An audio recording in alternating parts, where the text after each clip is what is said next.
tem Wi-Fi. Aqui não tem Wi-Fi.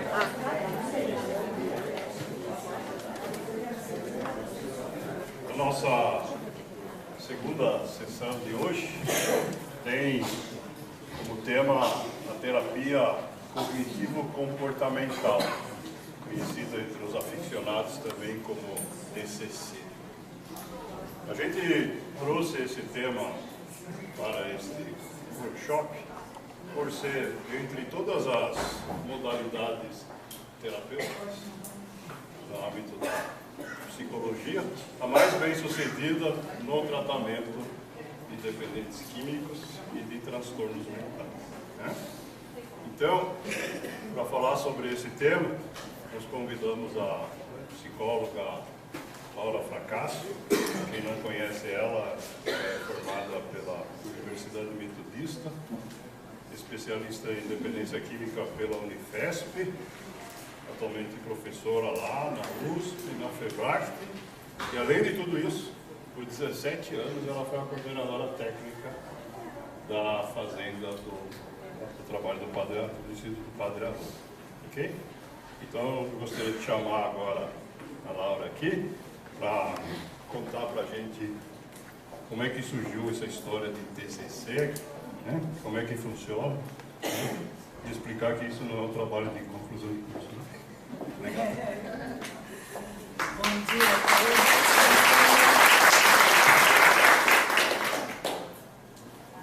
Bom dia a todos e a todas. Primeiro, assim, queria de coração agradecer ao Roberto pelo convite. Parece que não está funcionando aqui, né? Ah, desculpa. Pronto. Agora...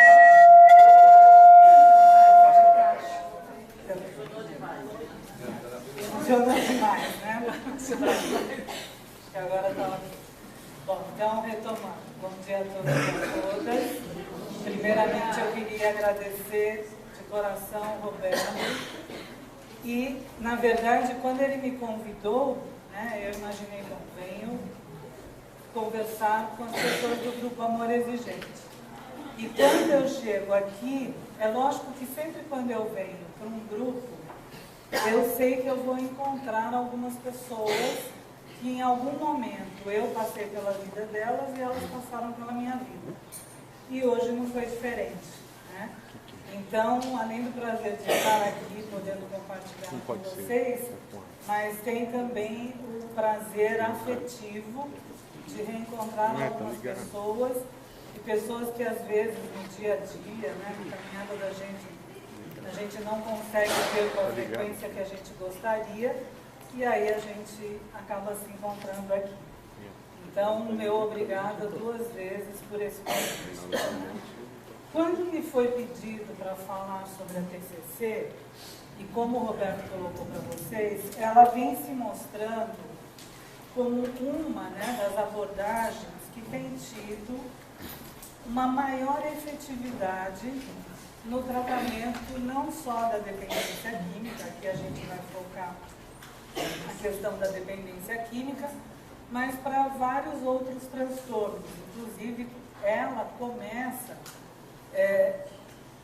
querendo olhar empiricamente, na verdade, o que acontecia com pessoas em depressão, que em algum momento percebeu-se que a psicanálise não estava dando conta.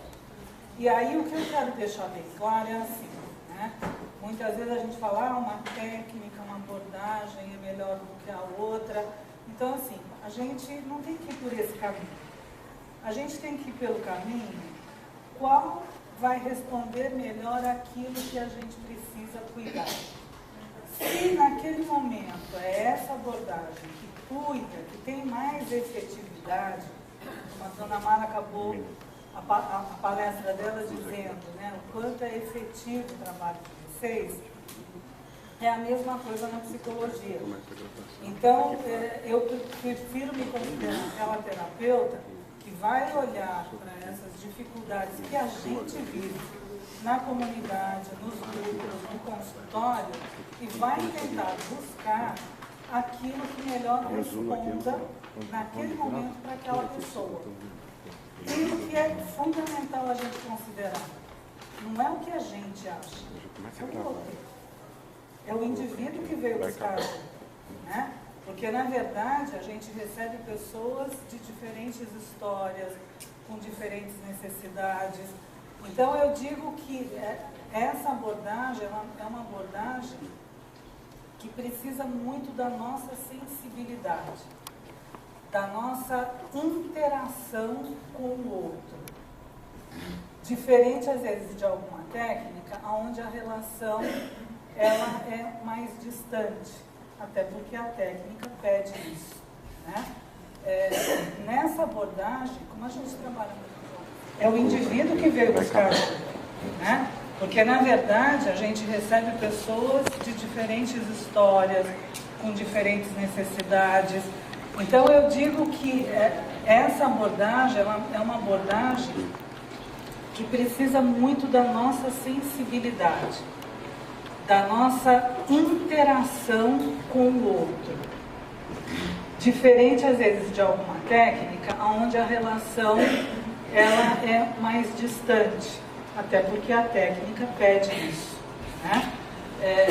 Nessa abordagem, como a gente trabalha muito com a observação, então a gente tem que estar o tempo todo cuidando dessa relação terapeuta-paciente, para que a gente possa, de fato, dizer, estamos fazendo um trabalho que pode resultar em algo mais efetivo, né? Então, o papel do terapeuta é um papel que ele está em jogo o tempo inteiro na relação com a outra pessoa e vice-versa, né? Então, um pouquinho com esse olhar. E aí,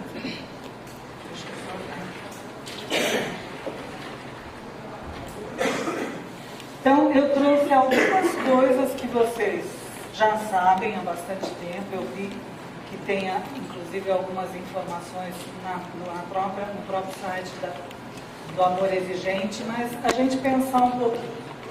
A dependência química é um fenômeno, né? E um fenômeno complexo.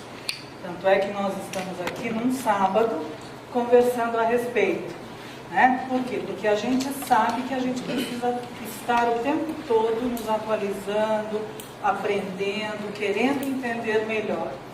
E que, como esse fenômeno tem uma série de variáveis que interferem nele e, ao mesmo tempo, são por eles influenciados, né? Então, a gente tem a questão da predisposição genética, que ela está posta e já comprovada para álcool e tabaco. E a gente acredita que vai ser o mesmo caminho para as drogas ilícitas, né? Mas a gente também sabe que, mais do que a predisposição genética, a gente tem os fatores ambientais, sociais, que têm um impacto bastante significativo na dependência química. E o que eu quero dizer com isso? Se eu tenho alguém que tem uma predisposição, mas essa pessoa vive num ambiente saudável, um ambiente rico de recursos afetivos, emocionais, ela, mesmo tendo a predisposição, as chances são grandes dela não desenvolver a dependência. Em contrapartida, eu posso ter alguém que não tem a predisposição, mas se esta pessoa vive num ambiente onde tem tabaco, tem álcool, porque a gente sempre fala das drogas ilícitas, né? A gente faz terror a elas, mas eu quero fazer terror às lícitas, porque as lícitas afetam vocês que estão aqui.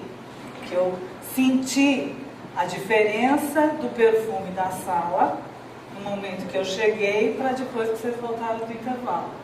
Algumas pessoas vieram perfumadas, eu vou dizer perfumadas para não falar outra coisa, mas do cigarro, né? Então, eu acho que a gente está diante de um fenômeno complexo, que a gente não tem que olhar só para quem desenvolveu a dependência das drogas ilícitas e do álcool, que essa também incomoda, mas de todas. né? Porque se a gente está se dispondo a tratar, a cuidar, a estar envolvida com alguém que desenvolveu, a gente precisa cuidar do todo. Não adianta ficar tampando o sol com a peneira. Ah, mas porque quem usa droga ilícita se desestrutura muito mais. Eu fumo, mas eu estou na minha casa, não prejudico ninguém. Então, assim, a gente precisa rever essas questões. Não é o caso que eu vou fazer aqui hoje, mas eu quis pincelar um pouquinho isso também. E aí, como eu disse, cada paciente tem que ser visto na sua individualidade, né? Ah, é todo mundo igual, as histórias são as mesmas. Eu discordo em gênero, número e grau, né?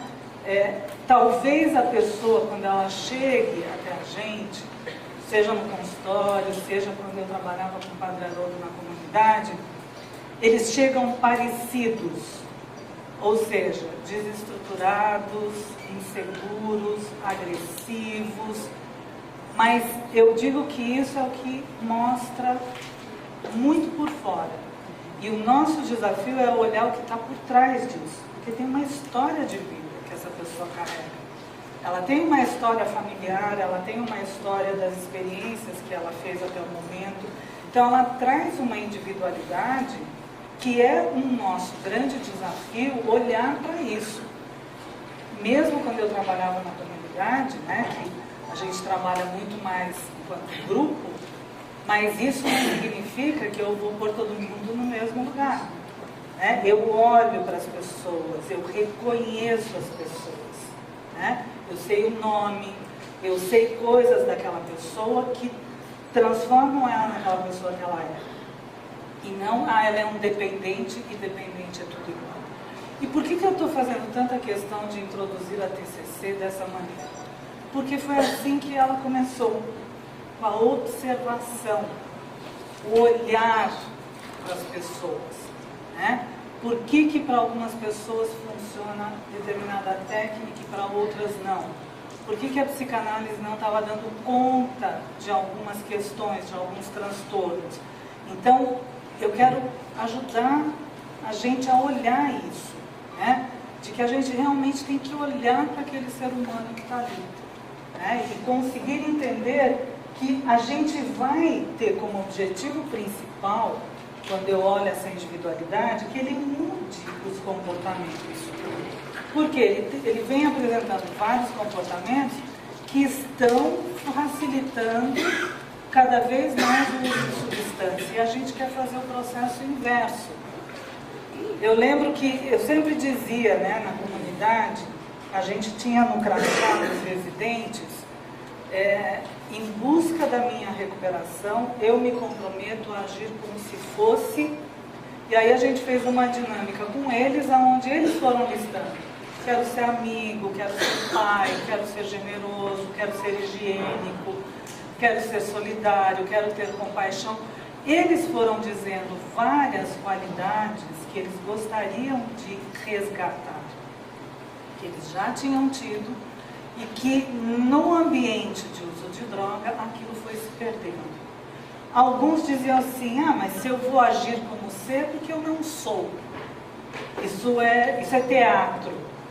E eu dizia para eles que eu acredito que todo ser humano nasce puro. Lógico que a gente tem aí algumas perversões, alguns transtornos, não estou deixando de considerar isso, mas no geral.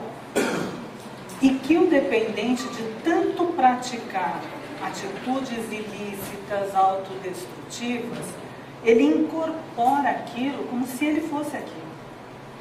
Como se ele fosse agressivo, como se ele não fosse higiênico. E ele começa, é tão forte isso, que ele acredita nisso. E o pior, quem está em volta reforça. Você não vale nada, você é isso, você é um drogado. Então ele vai recebendo esse reforço negativo social. Então eu digo que nosso grande desafio é desconstruir isso, né? É a gente poder olhar para isso e dizer, bom, eu sei que ali dentro tem um ser humano. E é este ser humano que a gente precisa resgatar. né? Para que ele possa, depois de parar de usar a substância, que é algo muito simples, né? Que ele possa se manter. Porque muitas vezes, aqui quem já teve o filho internado, diz assim, mas enquanto ele estava internado era tudo ótimo, a gente vinha para visita, era gostoso ficar com ele. Foi só ele sair daqui, ele voltou a ser o que ele era, né? E aí eu sempre faço o questionamento, quantos familiares realmente vão aos grupos de amor exigente para se modificar e não para pegar o atestado para apresentar na comunidade, onde quer que seja, para poder visitar aquele filho. Então, se eu estou realmente disposta a me modificar, a gente tem que fazer isso de verdade, porque o dependente tem uma sensibilidade à flor da pele e ele percebe todo esse movimento nosso, inclusive de nós terapeutas, né? Eu sempre dizia para minha equipe, nunca peça para o residente aquilo que você não faz. Não adianta dizer para ele que ele tem que fazer atividade física. Você faz. Se você não faz, não fala. Porque ele vai perceber. Então fica aquela coisa, eu faço o que eu digo, mas não o que eu faço. Então é muito importante que a gente faça esse resgate. E o que é importante? Que a gente tem que usar ferramentas que estão baseadas em evidências, né? A gente sabe que tem aí uma série de outras possibilidades que as pessoas estão tentando, estão testando, mas que ainda não foram validadas cientificamente. Então, vamos no simples, vamos naquilo que já está validado, né? Que eu digo simples, mas que não é tão simples assim, né? Às vezes o simples, o básico, ficou difícil da gente praticar. E a gente vai ver um pouquinho isso na TCC, né? Bom, e aí o que a gente tem dito, né? Aquilo que o Roberto falou e que eu também, quando comecei a minha fala, já foi dito. Que a TCC, ela vem sendo usada para diferentes transtornos, né, psiquiátricos, incluindo o uso de substâncias, e que a gente percebe que é uma aplicação de várias técnicas, né, no tratamento que são eficazes, tanto para o álcool, como para o tabaco e também para as drogas ilícitas. Então, o nosso foco vai ficar aqui na questão das substâncias em geral, né? E aí, o que a gente tem? Que a premissa básica das TCCs é de uma afirmação que é um processo interno e oculto. Quando a gente diz isso traz para a gente a informação de que a gente precisa observar, né? Porque é algo que acontece dentro do indivíduo e que está oculto da cognição. E aí a gente vai pensar, cognição é o processo de aquisição de conhecimento, que se dá através do quê? Da percepção, da atenção. Então eu tenho que perceber, eu tenho que estar atento, eu tenho que ter memória. Às vezes o paciente fala assim para mim, nossa, Laura, como que você lembra disso que eu te contei há 2 anos atrás? E ele está vendo que eu não tenho ali a minha colinha, né? Quando eu atendo, eu fiz as minhas anotações, mas às vezes ele me contou aquilo há 2 anos atrás, e aí ele me traz alguma outra situação que me remete àquela situação, e aí eu trago aquela situação para ele de como que nós resolvemos aquela situação. Porque ela acaba se repetindo em outras situações que ele faz de enfrentamento. Então a questão da memória, da atenção, e eu digo que às vezes os pais estão tão tensos, estão tão machucados, que acabam lembrando só as coisas ruins que aconteceram, né? Falta lembrar muitas vezes as coisas boas que aconteceram na relação com aquele filho, com aquela filha, com aquele marido, com aquela esposa. Então a gente precisa trazer isso, luz para isso, né? Para a nossa memória, para o nosso raciocínio, para a nossa imaginação. Por quê? Porque quando a gente fala em TCC, a gente fala de pensamento. Por exemplo, eu estou falando aqui, eu não tenho a menor ideia que pensamento está passando na cabeça de cada um de vocês. Eu vejo algumas expressões, algumas pessoas concordando com o que eu estou falando, outras atentas, outras ali em dúvida, mas eu não sei o que está passando. Eu não tenho ideia, né? Eu posso levantar hipóteses, mas efetivamente eu não sei o que está passando. E quando eu falo de pensamento, os pensamentos influenciam o quê? As minhas emoções. Vamos tentar pensar o seguinte. Posso usar o seu exemplo, Lúcio? Pode. O Lúcio veio me cumprimentar e ele falou assim para mim: talvez você não lembre de mim, mas eu lembro de você há 10 anos atrás, quando você deu a aula e me disse um pouquinho a situação lá na federação. E eu continuo na área. Então, assim, na hora que ele faz essa fala, eu penso um monte de coisa, né? E fico emocionada de pensar que há 10 anos atrás a gente se encontrou, eu tentei compartilhar com ele coisas que eu estou aprendendo, que essas coisas fizeram sentido. Olha tudo que eu fui pensando. Ele não sabe nada disso, ele está sabendo agora. E que ele me encontra depois de 10 anos, gente, não estamos falando de 10 dias nem de 10 meses, né? Depois de 10 anos ele vem e fala para mim: foi muito importante e eu continuo na área. E aí, então, o meu pensamento, tudo isso que eu falei, a minha emoção de reencontrar uma pessoa depois de 10 anos que me fala isso, e qual foi o meu comportamento? A gente se deu um abraço, né? Então, por exemplo, podia ter alguém nos observando, não está ouvindo a nossa conversa, mas viu o nosso comportamento. Então é isso que eu quero dizer, que a TCC, ela nos chama para fazer isso, para observar. Eu às vezes brincava com os residentes, né? Eu falava que eles são tão hábeis em algumas coisas em negativo que eu queria transformar aquilo em positivo. Porque eles eram capazes de dar um abraço super gostoso na mãe e tirar o dinheiro da carteira dela, né? Então, quem está vendo só o abraço vai pensar: nossa, olha que legal, que afetivo, que carinhoso, né? Poxa, esse rapaz usa droga, que triste. Mas olha como ele ainda está conectado com a mãe. Isso está ali, mas a gente não está vendo todo o contexto, né? Então, a importância da gente observar, olhar para aquilo que a gente está vendo e começar a entender o processo, né? Então, a gente vai ter o mesmo evento que pode acontecer e vai ser interpretado de formas diferentes por diferentes pessoas. Pode ser que para uma pessoa aquilo seja agradável, para outra aquilo seja ameaçador, para outra aquela situação seja hostil, né? Por quê? Porque nós somos diferentes. E aí o que a gente tem? De como eu penso sobre aquele evento,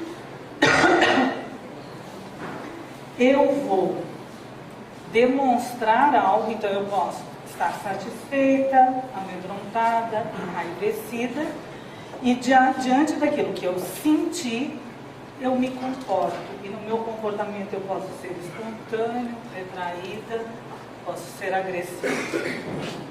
Eu vou trazer, quando eu estava montando isso para vocês, eu me lembrei, eu prefiro quando eu faço apresentações e vou dar alguns exemplos, de às vezes trazer coisa pessoal, para não trazer coisas às vezes de paciente e tudo mais, né?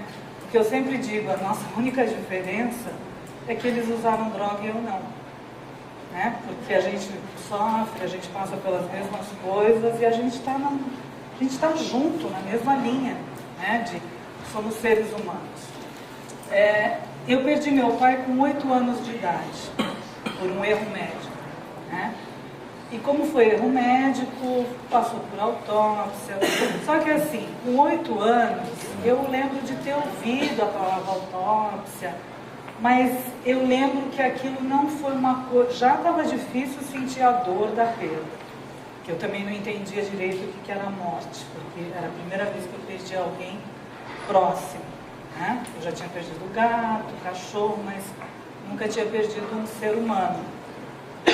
E que para mim estava muito próximo, porque a minha ligação com ele era muito forte. E aí, bom, a autópsia, isso se apagou. Acho que eu preciso de água. Esse aqui. Ficar longe da... Aqui eu ainda brinquei, que eu tô com a garganta estourada faz essa semana toda. E ontem eu fiz uma estripulia. Eu fui tomar sorvete, porque eu amo sorvete e não resisti. Estou confessando para vocês. Ainda o Ronaldo falou, você tá danada agora, quero só ver. Eu falei, não fala isso para mim, Ronaldo vai. Bom, então isso é um fato. Com 18 anos de idade, eu entrei em psicologia, feliz da vida, entrei no laboratório de anatomia, pedaços de pessoas, que já aquilo me causava um mal-estar, não era uma coisa muito agradável, né? Desculpa. E quando o professor era do IML, e um aluno perguntou para ele, professor, como é que faz uma autópsia? Ai, quando ele faz essa pergunta, uau, atingiu direto. E eu já comecei a pensar, né? Porque me remeteu lá atrás, na minha história. Aí o professor responde, é que nem esquartejar um porco. E assim, gente, honestamente, algumas pessoas da sala reagiram como vocês reagiram, outras não fizeram nem conta, e eu simplesmente não consegui mais ficar na sala de aula, né? Então vejam só, o mesmo evento provocando diferentes reações nas pessoas. Por quê? A primeira coisa, o meu pensamento da perda do meu pai me coloca em conexão com o que eu senti, e na hora que ele fala aquilo, que ele falou de um jeito até para descontrair, porque ele viu que nós estávamos tensos dentro daquele laboratório, né? Mas ele foi infeliz, mas ele podia imaginar que eu tinha perdido meu pai e que tinha sido autopsiado? Não podia, né? Ele mesmo depois falou, eu fui infeliz e isso vai ser uma coisa que eu nunca mais vou responder, né? Eu aprendi também. Mas aquela resposta me deixou 6 meses fora da sala de aula dele. Eu não conseguia entrar. Eu não conseguia, não adiantava, assim, eu tive que fazer todo um trabalho de dessensibilização daquela experiência que eu vivi ali para poder voltar. Racionalmente, eu sabia que ele não tinha feito para me afetar, que ele tinha só feito uma frase infeliz. Tudo isso a Laura de 18 anos estava dentro. Mas a Laura de 8 anos não conseguia lidar com isso. Eu tive que ir para terapia. E eu falo, ainda bem que eu estava dentro de uma faculdade de psicologia, que teve um olhar para essa situação, né, que eu tive que falar, eu tive que me expor. E aí tiveram cuidado comigo para me tratar, para eu conseguir retomar os estudos, né? Se isso não acontecesse, então era melhor eu sair daquela faculdade. Mas esse olhar foi feito. E vocês vejam, foi uma coisa assim, foi uma reação de momento. Algumas pessoas perceberam que eu fiquei muito mal. E que perceberam que foi imediatamente após a resposta. Porque muita gente achou no primeiro momento que eu estava me sentindo mal por estar ali dentro, naquele lugar com tantos pedaços de pessoas, o cheiro de formol. E outras não, outras perceberam, tiveram uma sensibilidade maior e perceberam que o meu comportamento teve a ver com a fala do professor, né? Então, é para isso que a gente precisa estar sempre atento. Pensamento, qual é o sentimento que aquilo desperta e qual é o meu comportamento em relação àquilo que eu pensei, senti e me comportei. Ok? Então, isso é algo que a gente precisa ter sempre presente. E aí, o que a gente diz também? Eu estou preocupada. Vocês não conseguiram enxergar aqui, né, mais ou menos? Então, eu fico mais para trás. Então, o que a gente tem? Que esta atividade cognitiva, que é o nosso pensamento, a gente pode identificar. Ela está acessível. É lógico que isso vai acontecer se eu tenho uma relação com a pessoa que eu estou tratando, né? Se eu realmente estou conectada àquela pessoa.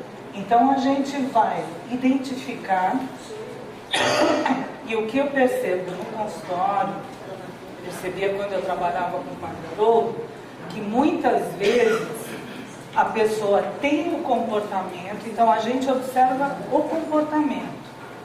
E aí a gente tenta fazer o caminho de volta. A gente tenta ver, bom, você está se comportando assim, mas o que você está sentindo?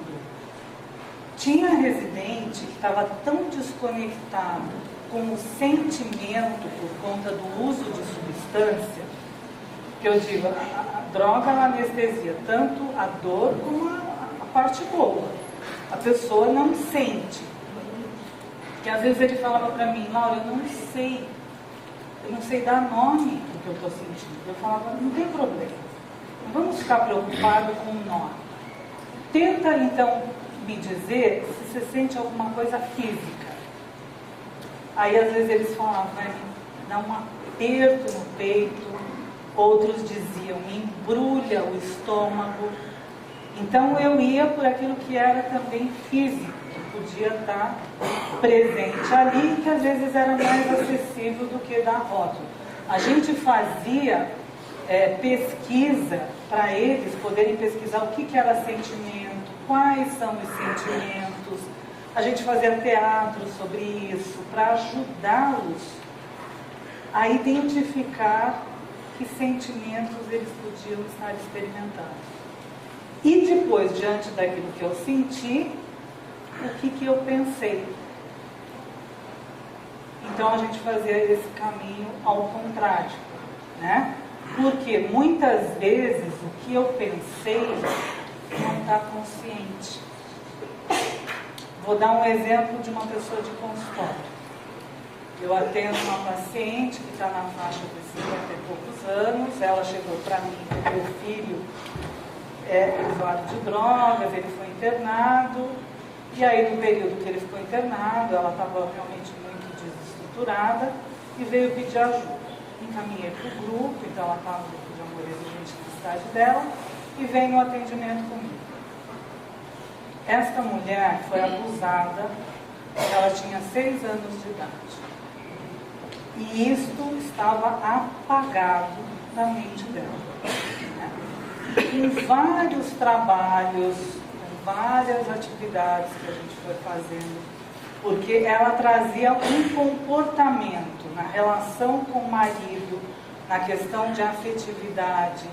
Ela tinha algumas respostas comportamentais que me chamavam muito a atenção, né? E aí a gente começou a investigar, até que um dia ela lembra do abuso. E foi uma sessão dolorosa, para ela e para mim, porque embora isso estava na minha hipótese, mas uma coisa é uma hipótese, né? Outra coisa é você estar ali de frente da pessoa e do sofrimento dela.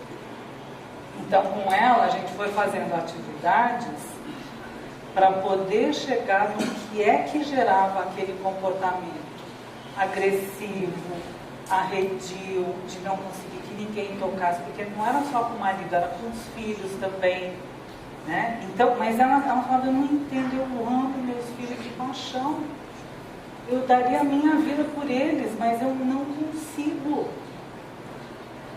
inclusive comigo, né? Ela tinha dificuldade assim, e a gente tem que ter esse cuidado, porque eu vou tocar o outro se o outro me permitir, né? Então, às vezes tem paciente no consultório que ele mal me dá a mão, e já tem paciente que chega e já abraça. Então, eu tenho que ter essa observação.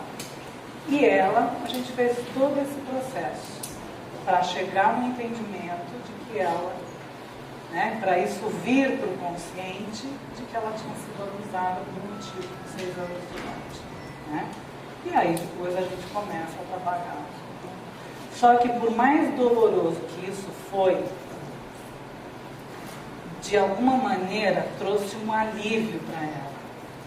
Porque, embora fosse algo tão duro de você constatar a respeito de você mesmo, mas ela falou, pelo menos eu estou conseguindo enxergar algumas coisas que antes eu não entendia por que eu me comportava desse jeito. Por quê? Porque não estava no consciente, né? Então, é essa ajuda que a gente vai buscando dar para a pessoa, para que ela acesse essas informações. E a mudança terapêutica, ela vai acontecer por meio dessa alteração de modos de pensamentos, idiosincráticos e disfuncionais. O que a gente diz de idiosincrático, né? É a maneira de ver, de sentir. Então, cada um tem a sua maneira de ver e de sentir.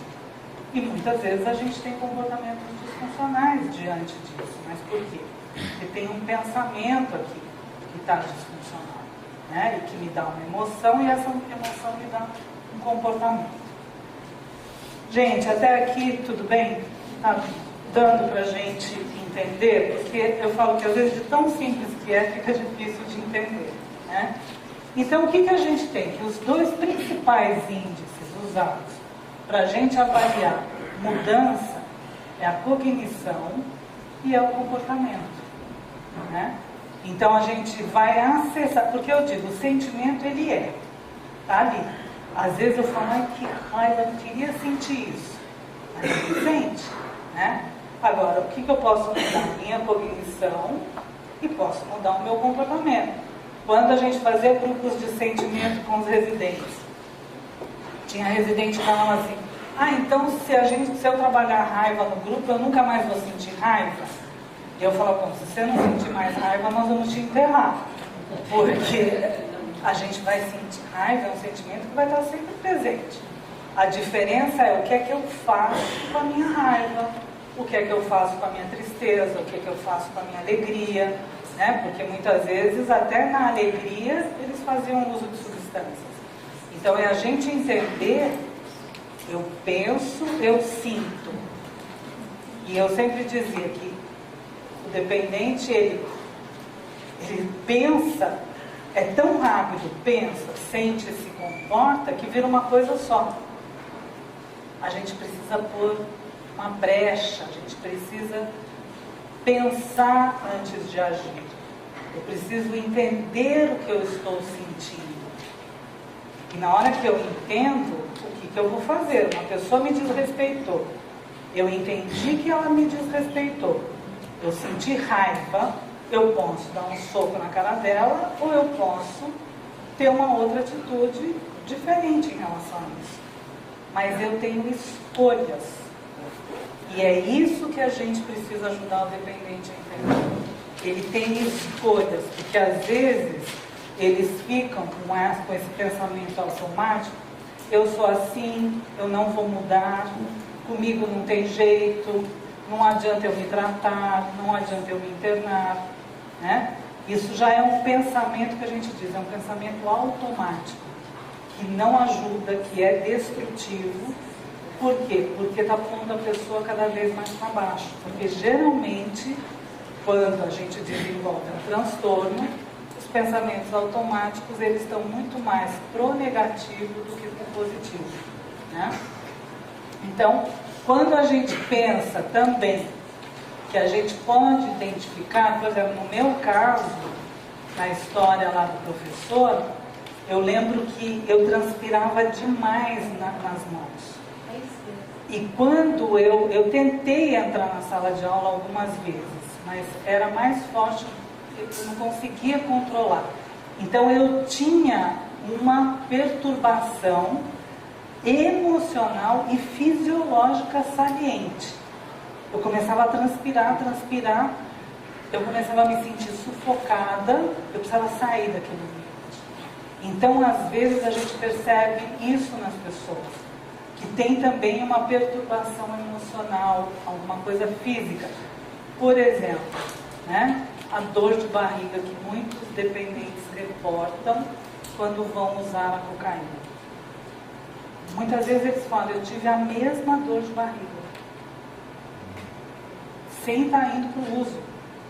Né? Então nós vamos ter que ver que pensamento, porque às vezes só o fato de pensar em usar, o pensamento automático, trouxe um sentimento e trouxe uma reação, inclusive fisiológica.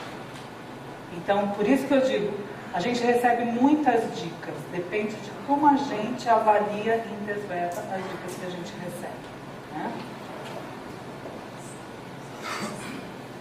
E aí a gente tem assim,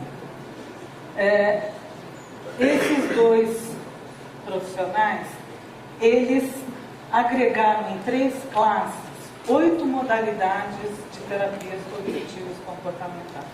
Né? Eles colocaram, a partir do foco do tratamento, aquelas terapias que são para a gente trabalhar habilidades de tratamento. Como é importante a gente começar a trabalhar e ressignificar com o paciente muitas habilidades que ele tem de tratamento e que muitas vezes ele não reconhece. Às vezes a pessoa conseguiu, diante de 10 situações de risco, dar 9 respostas positivas, que é de não ceder àquela situação de risco, de encontrar uma resposta. E ele deu uma em negativo. Qual é o nosso olhar? Muitas vezes a gente só olha aquela em negativo. Né? A gente não olha as respostas outras que ele deu. E é muito importante a gente ficar atento a isso e a gente dar esse reforço. Né? A gente teve alguns aqui, talvez conheçam, um rapaz que tratou lá no Padre Haroldo, eu acho que há mais de 20 anos atrás, e que ele teve, eu não sei se ele já tinha tido alguma outra recaída, né? Essa informação realmente eu não tenho, mas ele acabou se suicidando. E para mim foi uma coisa muito dura, porque ele internou no Padre bem no meu começo lá, quando eu era psicóloga, eu nem era gestora. E eu fui psicóloga dele. E assim, ele foi uma pessoa muito difícil, com muita resistência. Eu falo que a minha lembrança dele, para quem conhece a Fazenda do Senhor Jesus, é lá naquelas varandas laterais, a gente sentado no banquinho e conversando. Longas conversas eu tive com ele ali. Né? Ele ficou bem durante muito tempo, ele trabalhava gravando um programa de TV, ele me entrevistou o Padre Haroldo, Maurício Lando, entrevistou várias pessoas. Daquilo que eu estava vendo, me parecia que não tinha mais contato, mas diante de uma recaída, ele não dá conta e aí se suicida. Mas eu tenho certeza que o suicídio, quem estava mais próximo deve ter visto vários comportamentos e não olhou, não foi tentar ver que sentimento estava por trás daquele comportamento e que pensamento estava por trás daquilo, né? Porque realmente o suicídio, eu sempre digo, a pessoa que se suicida, ela não quer morrer, ela quer acabar com aquela dor. É um ato de acabar com a dor, ela não aguenta mais. E isso tem chamado muita atenção para a gente no consultório. Tem acontecido com muita frequência, sim, mais do que a gente tinha nos outros anos. Está sendo uma coisa mais comum e com gente muito jovem. Isso está assim, nos preocupando bastante. Né? Tanto que a gente fez toda uma campanha na questão do suicídio e tudo mais. mas principalmente com adolescentes, com jovens, isso tem aparecido com bastante frequência. Bom, terapia de resolução de conflitos, então eu tenho um conflito, como é que eu resolvo? Então são grupos, né? E terapias de reestruturação cognitiva. Então, se eu tenho um pensamento automático de que eu não sou uma boa pessoa, porque várias situações no meu cotidiano me levaram a isso, na minha vida, na minha história, como é que eu modifico? Porque às vezes a pessoa tem esse pensamento automático por algumas falas pontuais, mas se você falar, tá bom, então você acredita que você não é uma boa pessoa.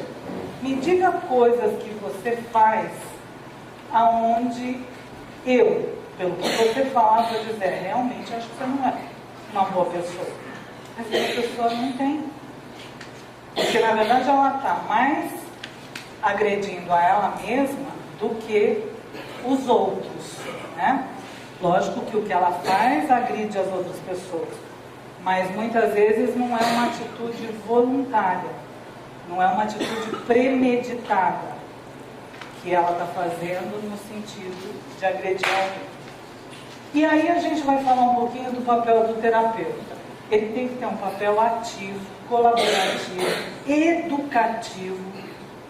Às vezes a gente dá temática dentro da sessão. Às vezes eu tenho que falar, bom, pego o meu computador, eu tenho vários temas e vou conversar com o paciente sobre aquele tema, porque a desinformação é imensa sobre coisas, às vezes, básicas que ele tinha que aprender. Com os pais. Isso é outra coisa que está muito forte. A ausência dos pais. Né? Os pais não têm... Eu tenho paciente que me diz assim, se eu ficar uma semana, e não é paciente usuário de droga, se eu ficar uma semana fora de casa, meus pais não vão nem perceber. Então essa ausência, né, da figura paterna, da figura materna, está muito forte nos nossos jovens. A gente vai auxiliar o paciente na identificação desses pensamentos automáticos e, diante dos pensamentos que crenças disfuncionais ele começa a ter, a gente vai propor essa reestruturação cognitiva, a gente vai levantar hipóteses de por que ele tem aquela crença de que ele não é uma pessoa boa, né? Então a gente vai ajudá-lo, por isso que é algo muito interativo, muito colaborativo. E é lógico que às vezes eu vou levantar uma crença e ele vai me dizer sim ou não também, né? E a gente vai tentando encontrar, mas a gente vai fazendo isso juntos, né? Não é aquela relação do terapeuta e o paciente que é uma relação de que eu sei e ele tem que fazer aquilo que eu digo. Não, nós vamos fazer juntos, é uma construção juntos, né? A gente vai identificar qual é essa crença preponderante que ele traz para tanta disfuncionalidade. A gente, como eu já disse, a gente apresenta a hipótese, que ele pode confirmar ou não. A gente vai educar o paciente sobre essas crenças centrais. Eu tenho um paciente que não tem problemas com drogas, mas é um rapaz muito tímido, muito introvertido. E aí, assim, você vai olhar na história de vida, ele é filho de diplomata. Então, ele viveu o que para algumas pessoas poderia falar, nossa, que experiência, viveu em tantos países, para ele foi um desastre, porque ele não tinha pertencimento em lugar nenhum. A hora que ele começava a se sentir naquele lugar, a família mudava. Então, ele morou no Chile, morou na Itália, morou na Suíça, morou na Alemanha. Então, ele mudou muito e não conseguiu estabelecer o quê? Vínculos. Né? Então, ele não tem pertencimento. Ele não tem aquele amiguinho de infância, não tem aquela casa que ele lembra, que ele cresce. Ele não tem vínculos, ele não tem isso na história. Né? E aí ele é uma pessoa que acha sempre que o que ele faz, ele podia fazer melhor, ele é extremamente perfeccionista, né? Só que ele trabalha com programação. E aí eu comecei a perguntar para ele, na tua área, você sempre pode fazer melhor. Isso é posto, é uma máxima da tua área. Não é uma coisa que você faz ali e fechou ali, e é uma caixinha quadradinha, né? E ele é muito bom no que ele faz. Mas ele se desqualifica. Eu acho que eu vou ser mandado embora, porque eu não dei o meu melhor. E quando eu pergunto, o que você diz pra mim, por que você não deu o seu melhor? Aí ele falou assim, que às vezes eu acho que eu sou negligente. E eu falei, nossa, não consigo ver você como uma pessoa negligente. Mas eu, fazendo perguntas, entendi que ele tinha um conceito errado do que era ser negligente. O que eu fiz? Onde que eu fui buscar ajuda? No dicionário. Falei para ele, vamos ver o que significa ser negligente. Negligente é a pessoa que faz pouco caso. Ele jamais vai fazer pouco caso, não é do perfil dele. Às vezes ele não fez, não porque ele foi negligente, mas porque realmente naquele momento ele não enxergou essa outra possibilidade. Mas ele achava que aquilo era ser negligente. E a gente vai desconstruindo e ressignificando os conceitos também, né? Então a gente tem que educar, tem que ajudar esse entendimento. E avaliar essa crença central, junto com o paciente, para que ele possa ter uma nova crença adaptativa. Então hoje ele já entendeu que ele não é negligente, e que às vezes ele pode ficar um tempo a mais sobre algumas questões para tentar ver se ele consegue enxergar. E outra coisa que ele não dava conta de fazer, pedir ajuda. Por quê? Porque como ele achava que ele era negligente, as pessoas achavam que ele não estava nem aí, ele tinha vergonha de pedir ajuda. E aí agora a gente está fazendo o processo dele pedir ajuda, dele conversar com os pares. E aí ele começa a ressignificar, inclusive, a competência dele. Que ele é muito melhor do que ele imaginava que ele é. Né? Bom, e aí a gente trabalha juntos, planejando estratégias, né? Identificando essas crenças e fazendo esses ajustes. Além disso, o terapeuta vai formular hipóteses para contribuir, né, para o surgimento de crenças apresentadas ao longo dessa história de vida. Então, isso está claro. Né? Crenças centrais. Muitas vezes a gente tem elas agrupadas nessas duas áreas. A capacidade da pessoa ser amada e a questão da competência para enfrentar os desafios. São muito fortes essas duas crenças disfuncionais, né? E aí a gente vai trabalhar isso. Muitas vezes ele fala, eu não sou, né, eles falam, eu não sou digno de ser amado, pois sempre sou abandonado. Né? Então, abandonado às vezes pelos pais, depois por uma namorada, por um amigo, por uma outra pessoa da família. Então, é essa vivência de abandono. E aí a gente, quando ele tem uma crença assim, isso é como se ele fosse criando vendas e não conseguisse enxergar um monte de outras experiências do cotidiano que acabam desgastando os relacionamentos. Para continuar no meu exemplo, eu perdi meu pai com 8 e meu avô com 14. O que eu fiz na minha história, inconscientemente? Quando eu comecei a namorar, tive aquela primeira paixão. O que eu fiz com a minha primeira paixão? Me separei. No auge da paixão. Por quê? O medo de ser abandonada de mim. Mas isso estava inconsciente. E isso se repetiu em algumas experiências de relacionamento que eu fui entendendo na terapia. Então, o meu comportamento era, antes de ser abandonada, eu abandono. Simples assim. Porque não quero sentir aquela dor de novo. Mas eu só fui acessar esse pensamento com a ajuda da terapia. Porque eu só tinha o sentimento do medo do abandono e a reação que era, eu abandono primeiro. Mas a crença que estava aqui e que provavelmente ia interferir em todos os outros meus relacionamentos ela não estava consciente, né? E aqui a gente tem, porque eu já mudei, as crenças centrais, que podem ser positivas e negativas, e a gente vai explorar isso na terapia cognitivo-comportamental. A gente vai tentar entender por que a pessoa se comporta daquele jeito, né? E aqui a gente tem um exemplo de uma atividade da terapia cognitivo-comportamental que é chamada de flecha descendente.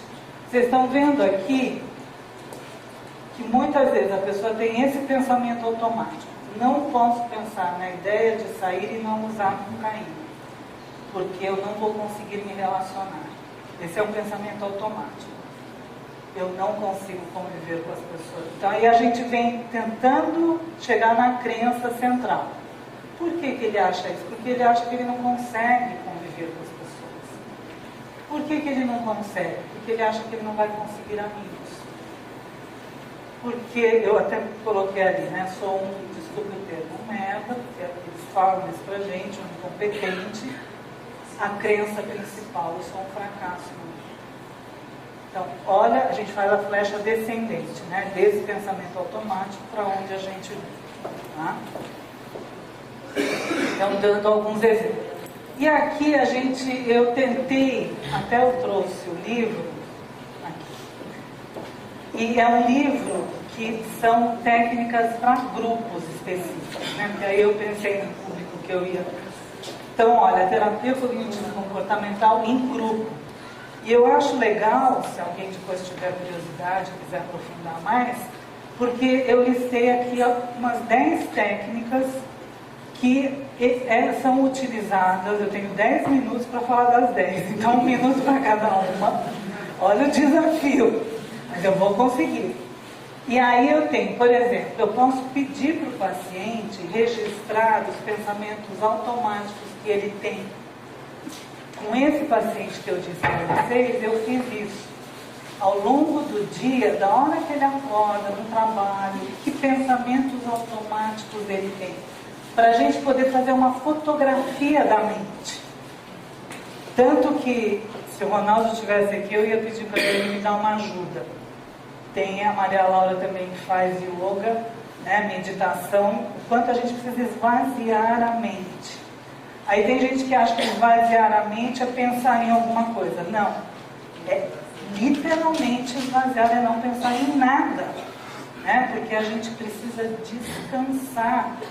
As pessoas que pensam muitas coisas ao mesmo tempo estão estressando a mente, estão fazendo um movimento. E o pior é que na sociedade que a gente vive hoje, a gente é convidado esse tempo inteiro a pensar 500 coisas ao mesmo tempo. Então isso está realmente desgastando, isso está criando neuroadaptação no cérebro não positiva. Tem criança hoje fazendo meditação e yoga, graças a Deus, porque as crianças estão estressadas. A gente está pondo as crianças num nível de estresse absurdo, né? Então isso é uma atividade que a gente pode fazer no consultório. Outra é a gente contestar esses pensamentos. Aí ele me traz a relação. Então foi o que eu fiz, né? Quando ele falou que era negligente. Não, eu não te percebo negligente. Vamos entender o que é negligência. Então eu fui contestar aquilo que ele estava me trazendo, né? A gente pode também fazer o monitoramento do humor. Como é que a pessoa acorda? Como é a oscilação? A gente não, eu digo a gente porque a gente propõe essa atividade com ele no atendimento. E aí a gente pede para ele fazer essa escala de 0 a 100, como é que é essa variação do humor? Porque às vezes tem pessoas que falam, nossa, eu estou sempre para baixo, independente do que aconteça, né? Aí eu peço para ele fazendo esse registro para a gente poder entender por que ele tem esse tipo de oscilação. Às vezes pode ser um transtorno, ele pode ser distímico, e aí precisa de medicação. Então tudo isso na minha hipótese depois, pode ter uma causa de um transtorno psiquiátrico, eu tenho que encaminhar para avaliação. Gente, eu estava com um caso que era esse caso, ele era distímico e ele nunca tinha sido avaliado como distímico, Então ele era sempre aquela pessoa, que ele é o chato, que ele nunca está bem onde ele está, que nada é legal. E aí a gente foi trabalhando, ele começou a tomar medicação, com a doutora Débora, que alguns de vocês conhecem. E assim, outro dia ele me manda uma foto, ele fez uma super viagem, mudou a vida dele em 180 graus, ele era corretor de imóveis, agora ele está caminhando para ser fotógrafo, identificou que é isso que ele quer fazer na vida. E assim, aí várias construções, olha quanto tempo a pessoa passou sofrendo, e quem estava em volta dela sofrendo mais ou menos, dependendo do vínculo, e porque ele não sabia que ele era distímico. Né? Oi? Distímico. Né? É aquela pessoa que está sempre para baixo, né? Que tem sempre humor negativo, que nada vai dar certo.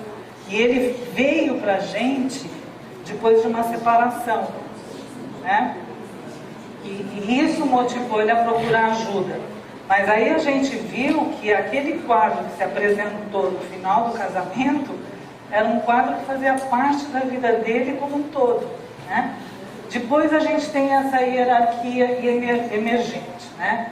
Então a gente vai ver as diferentes situações que causam ansiedade numa pessoa. Então, por exemplo, eu posso ter ansiedade de pensar que eu venho dar aqui a palestra, o que eu faço com essa ansiedade. Então, eu tenho ansiedade de chegar atrasada. Tanto que aí o Roberto me mandou uma mensagem: você já está a caminho?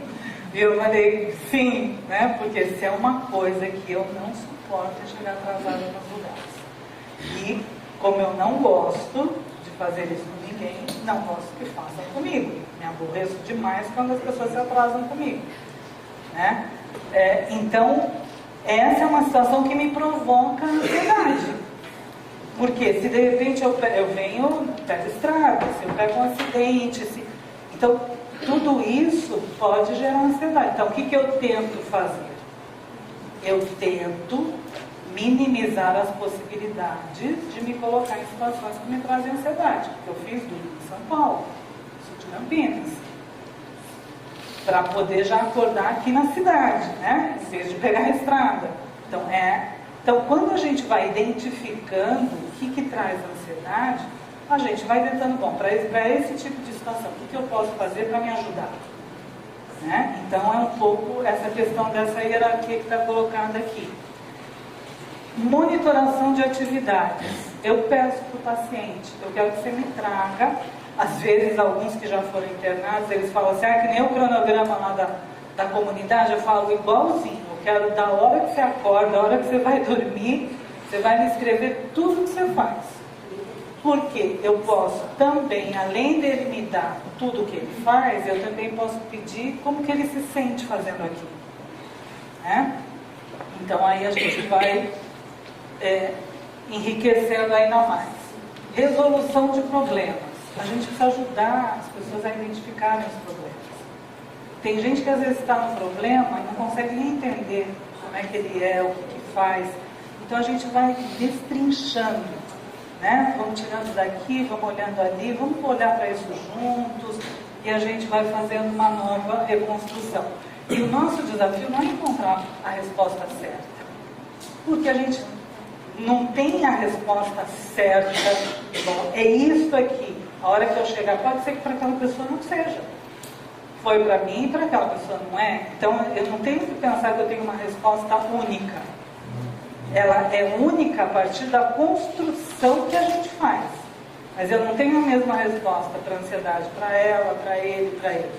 Para cada pessoa eu vou ter que fazer de acordo com a individualidade. Né? E muitas vezes a gente ganha muito mais tentando, porque aí a gente vai se conhecendo, vai experienciando o que é bom para mim, o que não é. Técnicas de relaxamento. Com esse paciente que eu falei para vocês, né, da área de tecnologia, eu estou fazendo com ele de respiração. Ensinar ele a respirar, ele não respira. E aí eu até deixo aqui o desafio para vocês avaliarem a respiração de vocês. A gente geralmente respira só aqui. Quantos de nós fazemos a respiração completa? Oxigenamos todo o nosso corpo, do cérebro. Essa é a verdadeira respiração. Então, quando ele me diz que está muito ansioso, o que a gente introduziu? Que ele para tudo que ele está fazendo e que ele comece a respirar. E aí é engraçado porque, assim, no começo eu até faço às vezes umas brincadeiras, que isso ajuda a pessoa a lembrar, né?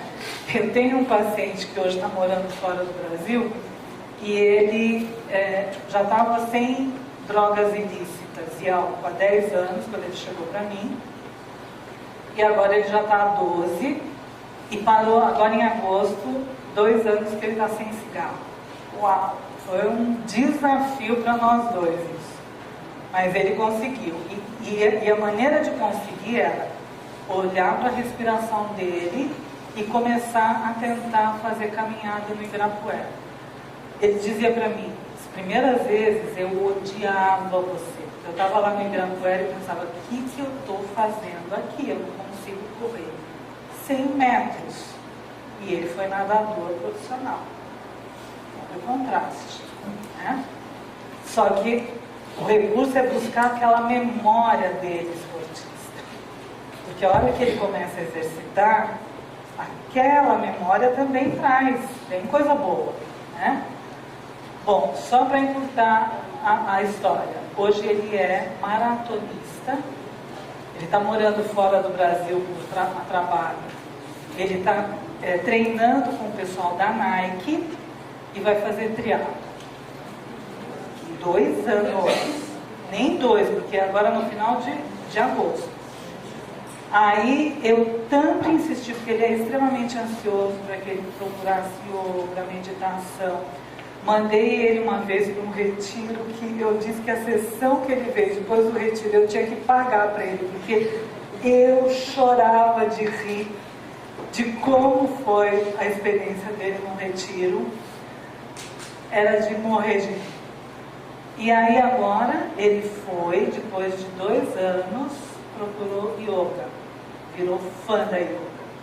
E o nosso próximo desafio é a questão da espiritualidade. Embora ele já está fazendo algo espiritual sem ele perceber, mas ele vai cair a ficha daqui a pouquinho. E aí ele falou assim, agora eu tenho medo que o nosso próximo desafio é a espiritualidade. Você me mandou correr, eu virei maratonista. Você me mandou fazer yoga, eu estou viciado na yoga, né? Eu estou vendo viciado. Eu não sei não, eu não quero virar padre, não quero virar pastor, ele falou para mim. Eu falei, vamos lá, nós vamos chegar lá sem isso acontecer, fica tranquilo, né?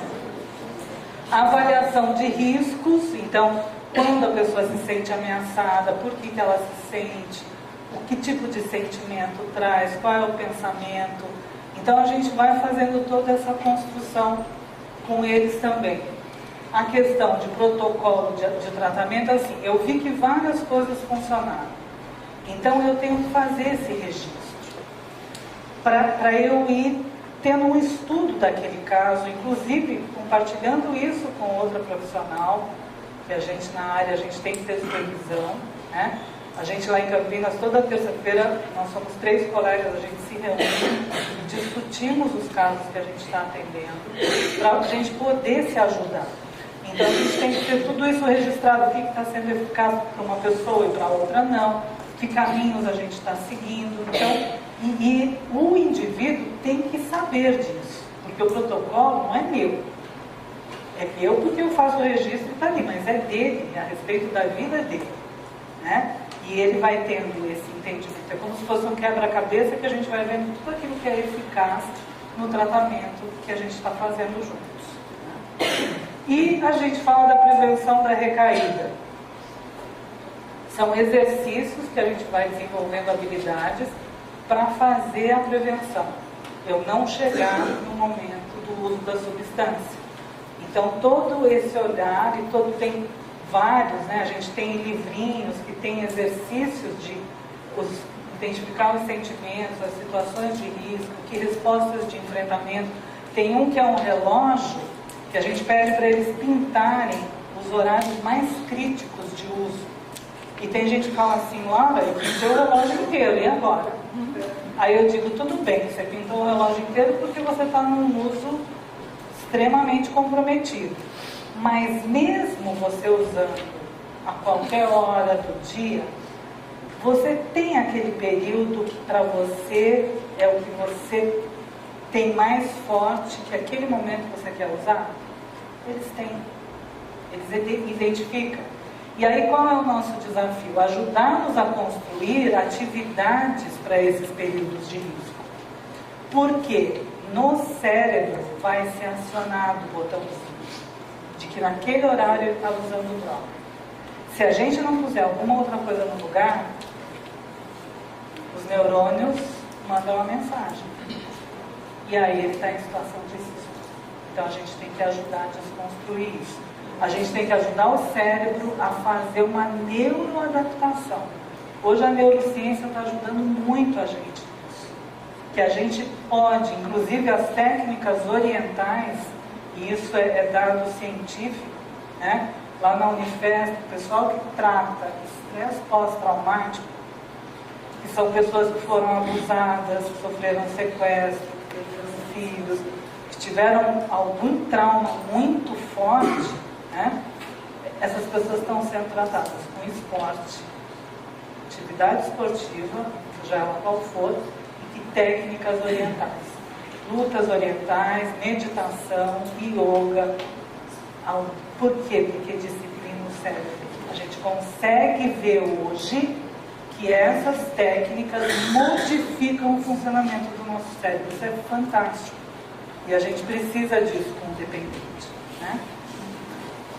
Terminei! Não sei se cheguei no tempo certinho, no desafio. Gente, aqui são os meus contatos, né? É mais fácil, às vezes, entrar em contato. O arroba ali ficou meio... não está dando para ver. Mas como o telefone é o WhatsApp, manda mensagem no WhatsApp, às vezes eu estou em atendimento, às vezes não, né? Eu estou em atendimento, não vou conseguir falar na hora, mas assim que eu conseguir estar livre, eu retorno. Ok? Esse material vai ficar aqui para o pessoal do AE, né? Então, depois para reproduzir tudo, está aí para vocês. Ok, Laura, muito obrigado. Você Eu sabe que que já era agradeço. o horário, né? Você ultrapassou alguns minutinhos, mas ainda temos tempo para perguntas, né? Vamos aplaudir você.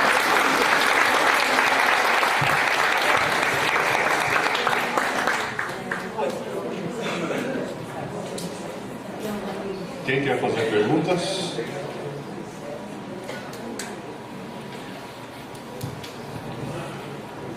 Eu não quero fazer pergunta. Eu quero agradecer essa exposição, certo? E elogiar que você é extremamente competente. Espero participar de outros onde você esteja. Eu espero ser convidado. Aí eu venho. Onde você estiver, eu vou te ouvir. Muito obrigado e parabéns. Obrigada. Começando. Romualdo. Muito obrigada.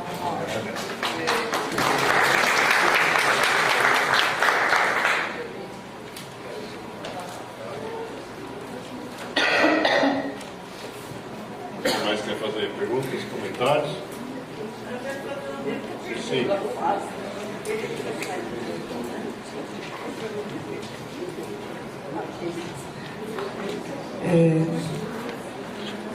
Boa tarde já, né? Boa tarde. A palestra muito instrutiva, Laura. Meu nome é Carolina, eu sou participante, frequentadora do Grupo Amor Exigente aqui de São Luís. Uma questão que sempre me deixa inquieta, você começou a falar sobre ela, mas eu ainda não consegui racionalizar da melhor maneira na minha cabeça. Qual a melhor terapia, né, para o dependente químico? Então, a primeira coisa que me passa em mente é sempre quando eu vou buscar um terapeuta, eu já passei por alguns processos terapêuticos e meu filho é dependente químico. A primeira coisa que me passa em mente é um profissional confiável. Né? Quem é a pessoa que eu confio com base ou no meu conhecimento pessoal ou com base em indicações. Então foi a primeira coisa que me ocorreu quando eu tive que escolher um terapeuta para o meu filho. E esse terapeuta é um amigo, não sei se isso é um empecilho ou não, mas eu falei, olha, você quer conhecer a pessoa? E ele se prontificou a conhecer. E gosta da conversa, diz, eu gosto de conversar com ele é um bom papo. E ele está aderindo, ele está indo, eu não preciso fazer nenhum esforço, nenhum convencimento, nenhum discurso para ele ir. E é numa linha junguiana, psicanalítica, que para mim, eu mãe, gosto para mim. Quando eu ouço o TCC, eu já passei 3 meses e meio numa terapia absolutamente contra a vontade quando eu comecei. Primeiro porque preconceito, era um médico que era terapeuta, eu tinha preconceito. Segundo porque tinha muita lição de casa, eu tinha um livro, todo domingo eu tinha que fazer lição de casa para ir na terapia da segunda. Eu achava um saco, porque eu já tenho tanta coisa para fazer, eu tenho que fazer planilha para minha terapia. Agora é impressionante como ajudou a mim, porque eu desconstruí crenças falsas, né, e que mudou muito minha qualidade de vida. E eu estou com a mesma dúvida em relação ao meu filho. Quando eu ouço essas explicações, eu lembro da minha terapia. Aí eu pergunto, será que vale a pena eu tirar ele daquele bom papo e tentar uma coisa mais pontual, mais racional, mais cognitiva e prática? Eu ainda continuo nessa dúvida, porque eu já passei pela experiência e eu não sei o que é melhor. Carolina, então a minha sugestão para você, conversa com seu filho sobre isso. Compartilha com ele, inclusive, essa sua interrogação, né? Porque o que acontece? Por exemplo, eu trabalho na linha cognitivo-comportamental com todos os pacientes? Não. Depende do paciente e do quadro que ele me traz, né? Então, isto é, como eu trabalho com muita gente na área da dependência, que precisa de coisas mais concretas, precisa pegar, precisa perceber. Então, o que a gente tem? Que a cognitivo-comportamental, ela nos deu essa ferramenta. Porque a gente dá lição de casa, e eu cobro, eu acompanho, inclusive o não fazer tem um significado, então vamos entender isto, né? Por quê? Porque ela está mais acessível, porque a gente quer modificar comportamento.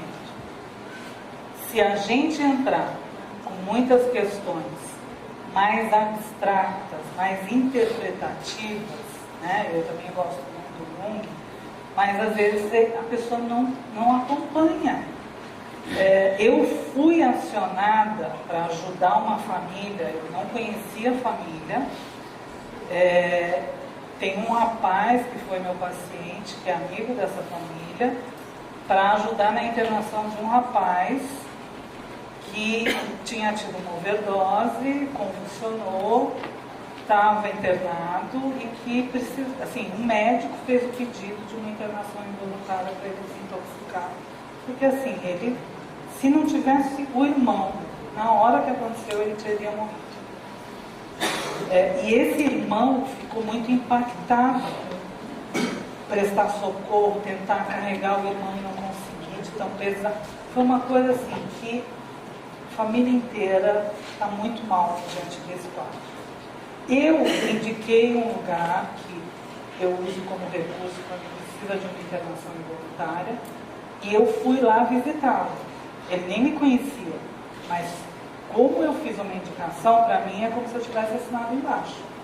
E eu fui lá ver como ele estava. Num primeiro momento ele não quis falar comigo, né? Ele falou, não, fala para ela que eu não quero falar, porque eu não quero que ela venha com aquelas coisas abstratas, como interpretar meu sonho. E na verdade eu não fui nem para atendê-lo, porque não é meu paciente. Eu fui só para saber como é que tinha sido, como é que tinha se dado a internação, né? E aí eu falei, olha, diz para ele que eu só quero conhecer. Eu vim de São Paulo até aqui, eu não quero ir embora sem conhecer. Aí ele veio, estava no quarto, aí ele veio. Aí ele falou, aí foi quando ele falou para mim, ele falou, se você começar a querer interpretar, porque eu sonhei, por causa do meu sonho, então, eu falei, calma, primeiro que eu vim só te conhecer, vim conversar com você. Eu não vou ser sua terapeuta, daqui que vai, vocês vão decidir quem é que vai te atender. Mas ele tinha essa recusa, porque ele falou, eu fiquei muito tempo nesse tipo de terapia, então ali, na minha opinião, não é um problema da abordagem, mas do profissional que não adequou. E eu posso dizer, bom, eu não faço terapia cognitivo-comportamental, então eu encaminho para algo que está sendo mais eficaz, que a gente tem comprovação científica, não é porque eu acho, né? Eu fui aprender o que era TCC, eu não trabalhava inicialmente com TCC, eu trabalho com sistêmica, com família, né? E aí, como eu tinha muitos casos de dependência e a gente tem essa validação, então eu fui entender melhor para poder usar essas ferramentas no consultório. Então, eu, na minha opinião, assim, converse com ele, compartilhe essa sua dúvida, né? Porque tem que ser o que for bom para ele. De repente você muda e manda ele para um terapeuta cognitivo comportamental, você pode perder ele no dar continuidade à terapia. Então é o diálogo, é o olho no olho. Fala como é que foi para você. Fala que você inclusive tinha o preconceito e que isso te ajudou. Compartilha a tua experiência. Não é isso que a gente faz aqui no grupo? Então faça esse mesmo exercício com ele, que eu acho que vai ser bastante útil. Tá? Ele está dizendo que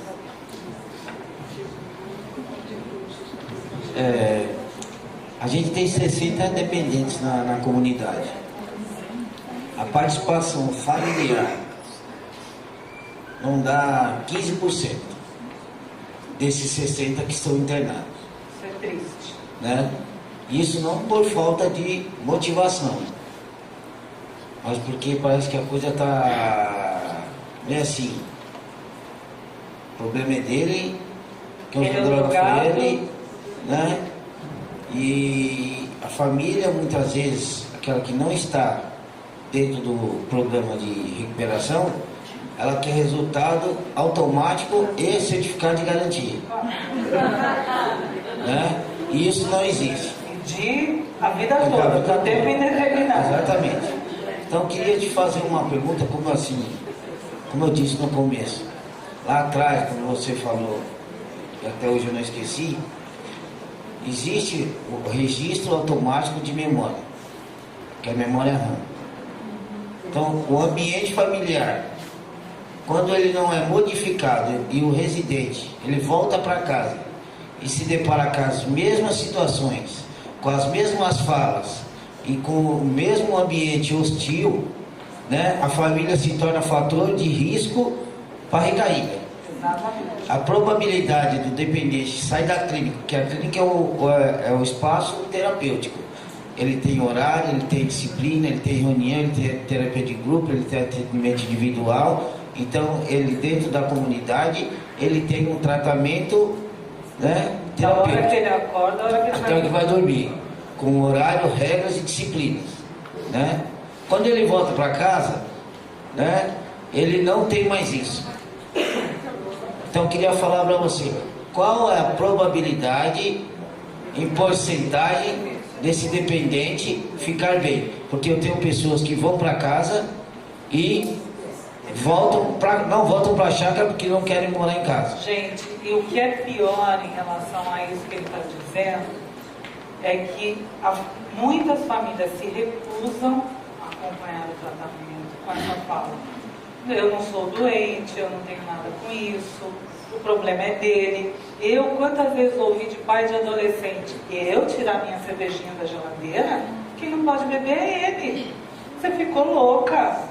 Eu acabar com o meu bar, que eu levei anos, eu tenho uísques, eu tenho vinhos lá de... Eu falei, o que eu faria para salvar um filho? Aí eles respondem, faço qualquer coisa.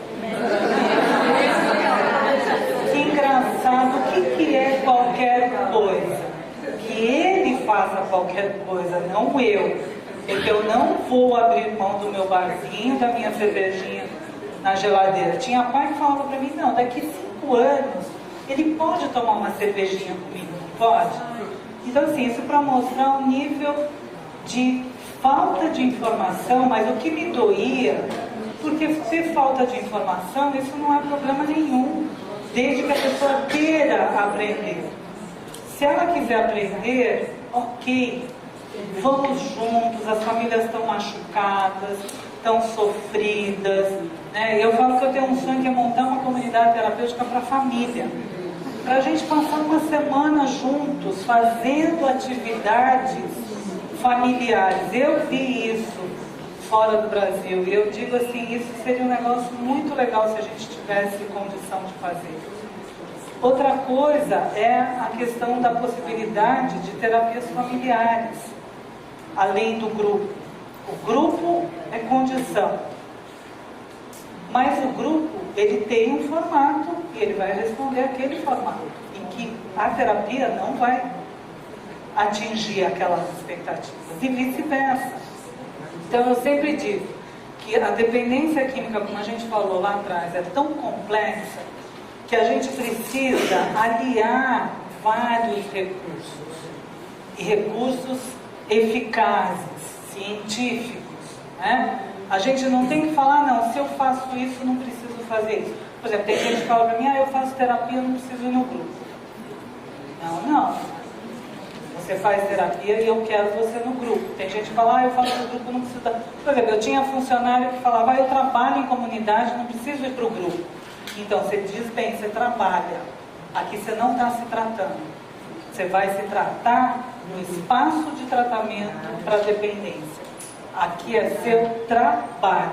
Não quero saber de gente se escondendo, dizendo que porque trabalha não precisa ir para o grupo, né? Então, infelizmente, a família acaba sendo um fator de risco quando ela resiste. Só que eu diria que a gente precisa acolher com amor, mesmo quem está dando um soco na gente. Porque às vezes essa resistência toda é em função de muita dor, muita angústia, de muito medo. Então, a gente precisa tentar trazer para perto, não julgar, não criticar, convidar, falar, olha, mas vem numa reunião, vamos ver, a gente vai sentar, vamos conversar, porque a família já vem, ela já se julga. O que ela fez de errado, o que ela não deu certo enquanto família, enquanto pai, enquanto mãe. Então isso não ajuda, isso só afasta a gente, né? A gente precisa melhorar a adesão das famílias nos tratamentos, porque senão os ambientes de casa acabam sendo ambientes de risco, ao ponto de às vezes a gente ter casos críticos, onde a gente tem que orientar o indivíduo quando sai da internação a não voltar para casa. Quando é um adulto e que ele tem condições de fazer isso acontecer, e quando é um adolescente, às vezes acontece de levar para casa da gente, né? Porque você fala, e agora, o que eu faço com esse adolescente? Boa tarde, bom dia ainda, né?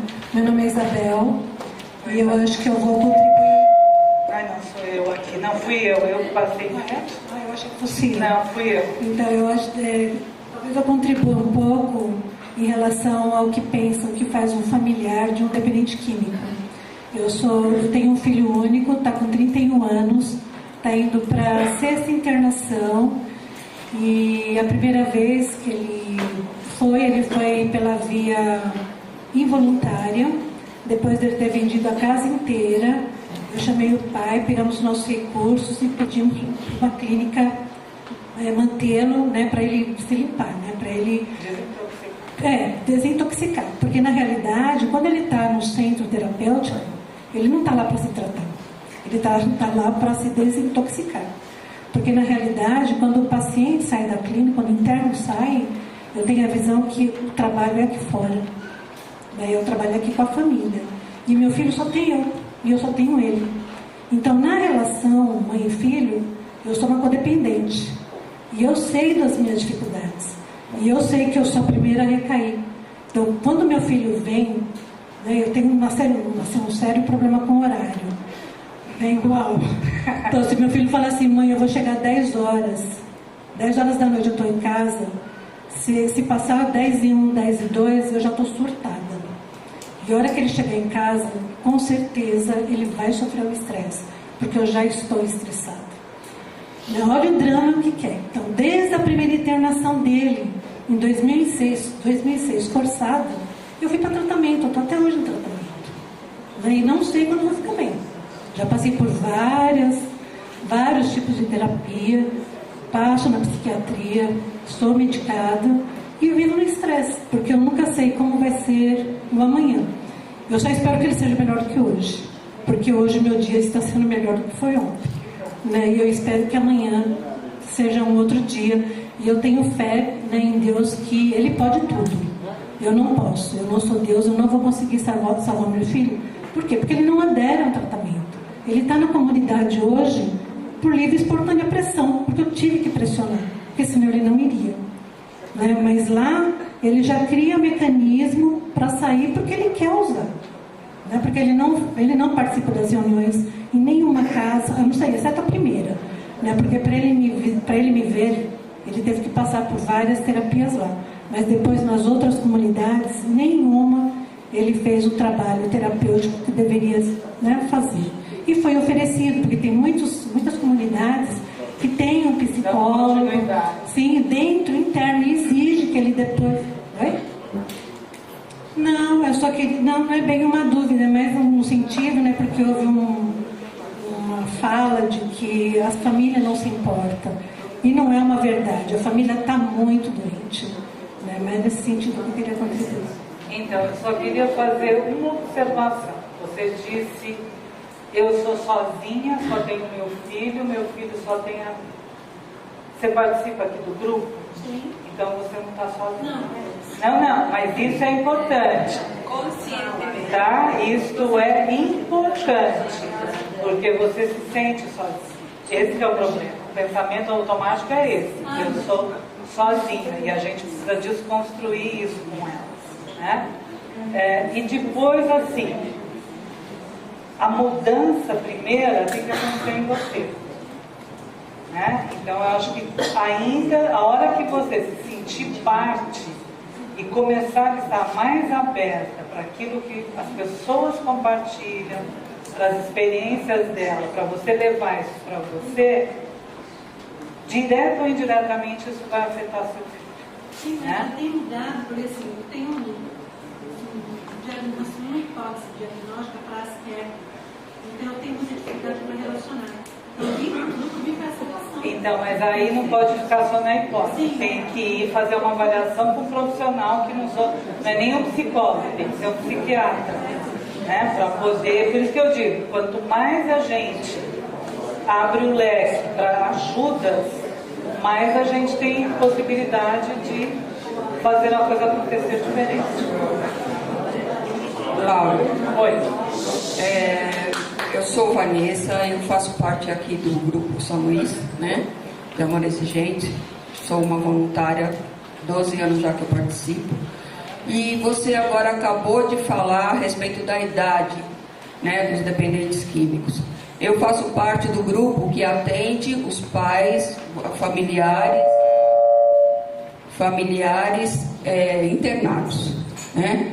E sempre quando a gente fala com os pais, as mães, as pessoas, o Douglas, principalmente, a idade do dependente é sempre infantil, né? É sempre por volta de 14 anos, porque eles não se desenvolvem, né?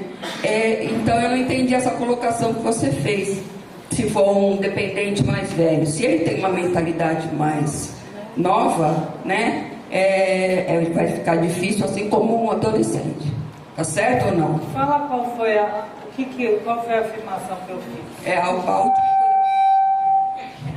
A última coisa que você disse a respeito do dependente, na hora que sair, como vai se relacionar. Não, mas eu estava dizendo assim, por exemplo, se eu tenho um dependente que é maior de idade, eu tenho um recurso até que ele vá para casa de uma outra pessoa, para que ele até possa morar com mais 2, 3 pessoas ou com alguém da família. O adolescente, eu não tenho esse recurso. Né? Eu não posso dizer para uma família de um adolescente que esse adolescente vai morar sozinho. Então, é na questão mesmo legal da idade cronológica. quando você diz, mesmo aquele de 40 anos tem idade mental de 14, isso é fato, né? Mas eu estava dizendo a questão mais formal de lei. Mas a gente sempre diz, o indivíduo, ele para no momento em que ele começa a usar drogas, né? No desenvolvimento mental, emocional, psíquico. E o que é pior? Que eles estão começando cada vez mais jovens. E além de estacionar, a gente tem uma maior deterioração do cérebro, porque ele não está protegido. Então o impacto é muito maior nas pessoas, quanto mais cedo elas começam a usar. Né? Mas ela tem essa interrupção do desenvolvimento emocional, dessa questão mais psíquica, estacionada em função do uso da substância. Ok. Estamos chegando no horário.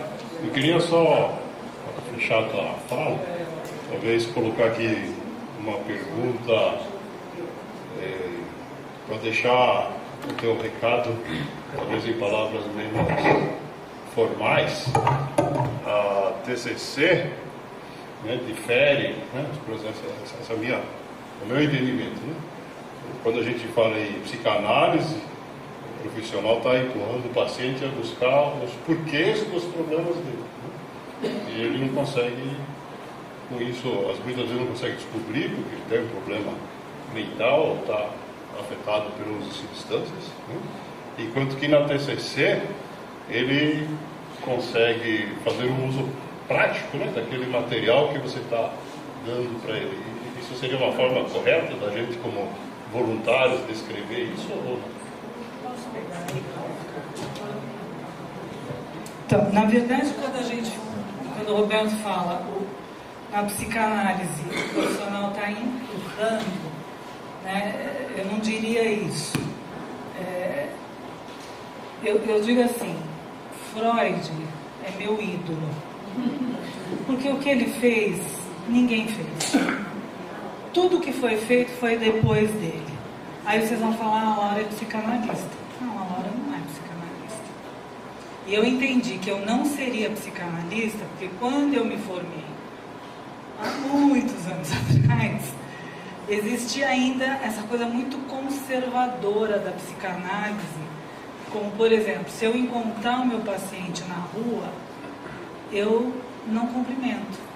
Isso para mim era algo que não combinava comigo. Eu precisava encontrar uma abordagem que tivesse mais o meu jeito de funcionar como pessoa. Com isso eu estou criticando a psicanálise? Absolutamente. Né?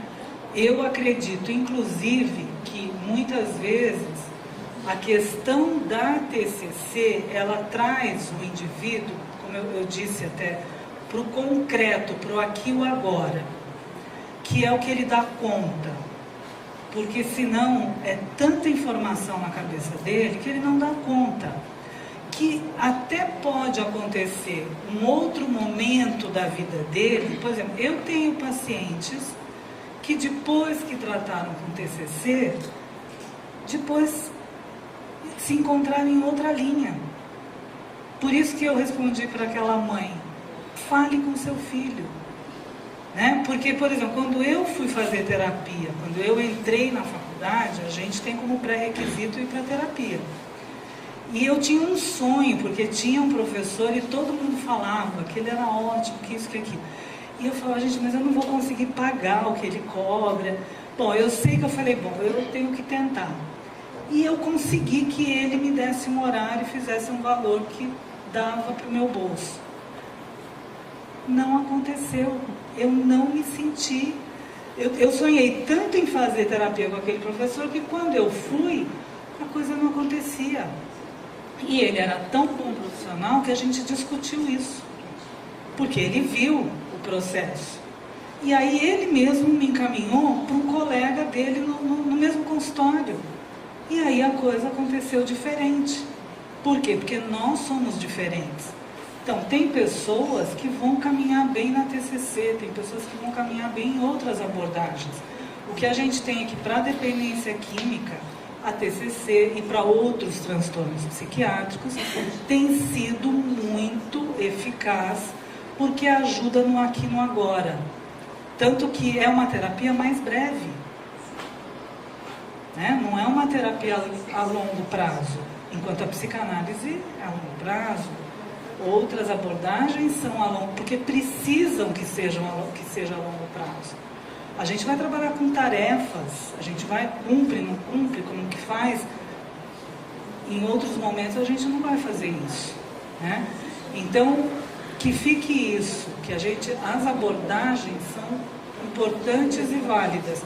O importante é a gente identificar os profissionais dentro daquela abordagem, né? Eu preciso ver se a pessoa tem competência e tudo mais. E se eu me identifico para o processo acontecer. Ok? Obrigada, gente.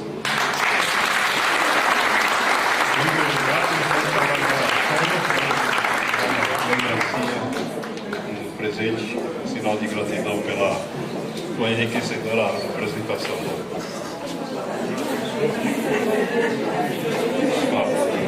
Peço que aguardem só um minutinho, eu vou passar alguns recados aqui referentes ao horário do almoço, tá? Só um minutinho. Eu sou curiosa e olha, que essas pessoas nem crianças. Tem que abrir presente que ganha, né? Abre e mostra pra cá.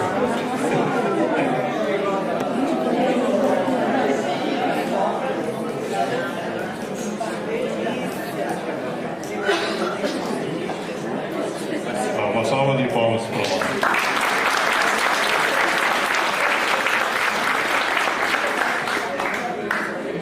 Gente, o almoço vai funcionar da seguinte forma. Em primeiro lugar, nós estamos 10 minutinhos atrasados na previsão da programação. Nós vamos manter 1 hora de almoço para dar tempo de todo mundo almoçar adequadamente, ok? Nós preparamos o almoço no salão aqui do lado. Só que quando vocês abrirem a porta, vocês vão ter uma surpresa, né? Porque nós modificamos o layout da sala enquanto vocês estavam aqui assistindo a palestra, ok? Fizemos isso para que haja lugar para que todo mundo possa sentar para almoçar. No entanto, atenção, como o espaço é limitado, as mesas estão ocupando praticamente o salão inteiro, ok?